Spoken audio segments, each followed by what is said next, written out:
Eti. Mbaya pilo miwinjo no. To kuongile me bi apilo. Amulo wini ke chiduonge chamo kod gik mang'eny. Aleya yudi, obambo yudi, ringo yudi, nyaka gik miluongo ni omena matindo gi yudi le matindo. Alot pok no bi no ketie nikech chal ga lot green kaka lot. Wadwa kawi mathis nikech kuma wadhi e kodi. Kwang'e wita jirani wanena leya, kwang'e kendo wita jirani machielo be wachako nena. Ing'eyo ni magi gik medhego. Gwedhi kanyi bed makech ha makokuong keto nyaka kuongi modh pi kok ichako chiemo to kik igol pi wang'wa iki samoro biro magero ok wang'eyo nikech matindo ni opogore gi madongo. Wadwa kawi mathin nyako ne dwa kawi 46 adwa kawi 46 ka ng'wariwo kamano to dhi bedo 92.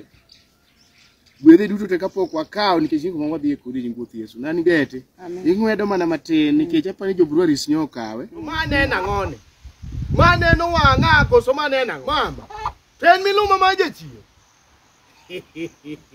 ya wakata kapilo no ya mama Milumb maje chiyo nyathi gweno ni itedo ya uwe ukege mapenyo wacho nikech kakoro mapilo man go malit kama idinyisa ni nyathi gweno ni itedo ing'ena dono nyaka mama in gi je chiyo mapilo michamo mapilo michamo